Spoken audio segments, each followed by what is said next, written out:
I'd really encourage you to get started, to move and cluster around. Bring a chair over to a table, and you're not stuck on the same table the whole time. You can move around later on. Step 5 is running the block exercise. It may seem a bit complicated at first, but there's a well-honed strategy for conducting the block exercise, and it's a transformative experience. On the alley and making it a pedestrian. Smart. Oh, is that the alley? I like that. During the block exercise, you need 2 people for each table. One person to facilitate, to help answer people's questions and move the discussion along, and one person to help sketch and bring the development to life. And that happens right in front of the participants' eyes. So you really need 2 key people at each table. As a facilitator, your job really is to move the discussion along. So for example, if a group is stuck on a design and still trying to work out some details, a facilitator can say, you know what, that's really great, let's run the numbers on that and move on to the next one. The sketcher really has a fun job. They are there to make sure the development comes to life. So for example, the participants are there building their block exercise, and it's just a bunch of blocks with straight walls and no character. And within 15 to 20 minutes, that sketcher has made that development transform from a bunch of blocks into a real building that has balconies and roof pitches and greenery, and it really makes people understand that, hey, this place could look pretty cool.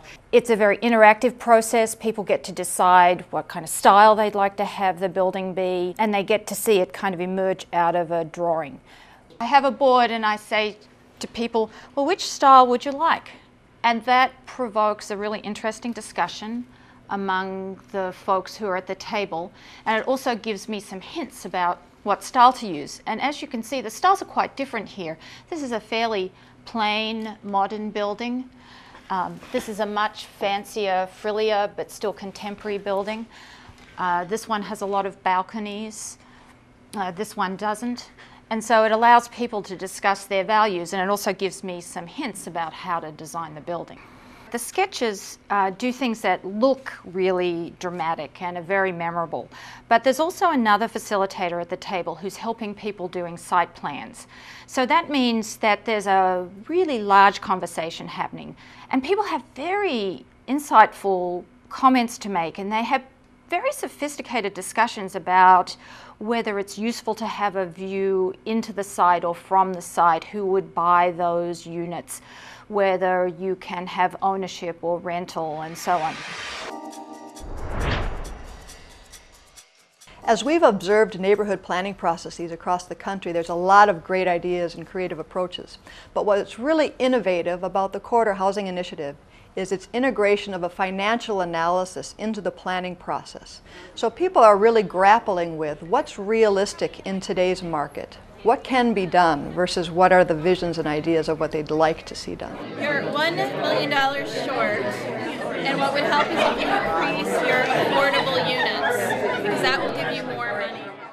And through that exercise, you unleash this really interesting creative energy where people are exploring ideas that they may not have ever thought about when just talking about a vision. When they're actually challenged to make it work financially, a lot of new ideas emerge. And so this opportunity to really wrestle with this creates a whole nother layer of the discussion.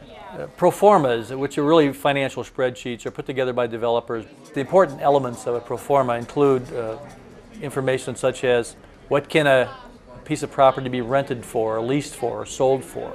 How much is it going to cost us to build it? How much is it going to cost to acquire the property? Environmental soil borings, application fees, finance fees. There's 100 of different costs. And so those are just the conglomeration of all those costs, those elements, into a place that allows you to test the bottom line. Is it or is it not feasible? Market factors are important because in the end, all the planning in the world won't achieve anything for any of us if it doesn't work financially. Now there are different kinds of financial realities in the pure market housing world or pure market industrial world or commercial world, but there's also a market reality in the affordable housing world. And then you can build a lot more floors and the per unit cost goes down. In the CHI block exercise process, the folks working on the block exercise come up with different forms and structures and ideas about the particular site. And then they bring them to the person running the pro forma, and we plug in those assumptions. We plug in those variables, and it allows then the pro forma crunches the numbers and it spits out the result. Did you break even or did you not break even? And if you're close, that's good, and if you're not, that's bad. So what, we lost, how much did we lose? $3 million. Wow. Because we didn't have enough. Affordable housing can make a development project more feasible. There are sources of funding that help pay down the cost of acquisition, the cost of building a building. Density can be helpful because, again, it allows us to cover costs, spread costs over a greater number of square footage, units, commercial spaces, whatever the development project is. Option 2 was 144. This has less commercial space in it, but does still have some commercial space in it. So still thinking that grocery food co-op kind of idea. After the block exercise is completed, all of the information created is gathered and scanned into the computer so that summary sheets can be created. The summary sheet is a recap of what happened during the block exercise. A summary sheet is created for each table and features things such as the Polaroids, the sketches, and the numbers that were created as part of each development scenario. The summary sheets are posted on the web, so they're accessible to all of the people that were at the meeting, as well as to those who may not have been able to make the meeting.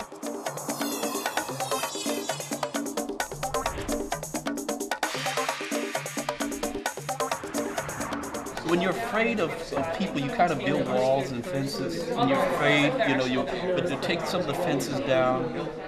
Step 6 is articulating a vision. It involves several components. One part is often a workshop where community residents meet local developers and business owners and find out how difficult development is in their area.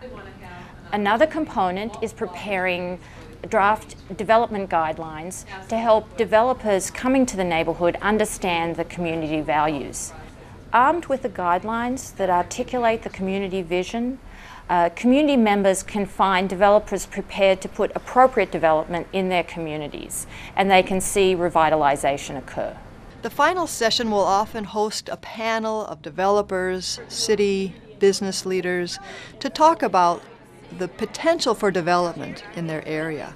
It's an opportunity for the community to hear those perspectives with a new appreciation following the block exercise, and also to explore some potential development objectives that have been formulated from the process. There are a few different ways for bringing developers into the conversation. Often a community will know of developers who have done projects in the past in their area or who are interested in the area. It's good to bring those developers in because you want to continue building relationships with them. A community may identify a different area that they like and may approach developers who have worked in that area to come and explore some opportunities in their community. Or third, through the process, they may identify some specific kinds of development that they're interested in, and they can recruit developers who have an expertise in those areas, such as artist housing, sustainable development, mixed use, and that way you can really bring in the correct types of developers to accomplish your goals. The development objectives that are created through the Corridor Housing Initiative often set the stage for what people would like to see in regard to development. What kind of development form would be valued? What kind of mix of uses? What kind of design or preferences? When a neighborhood sets a series of guidelines, plans for their community, it allows the developer to decide immediately whether developer's goals fit into that context or not. And if it does, then it allows us to move forward in a faster, more efficient way.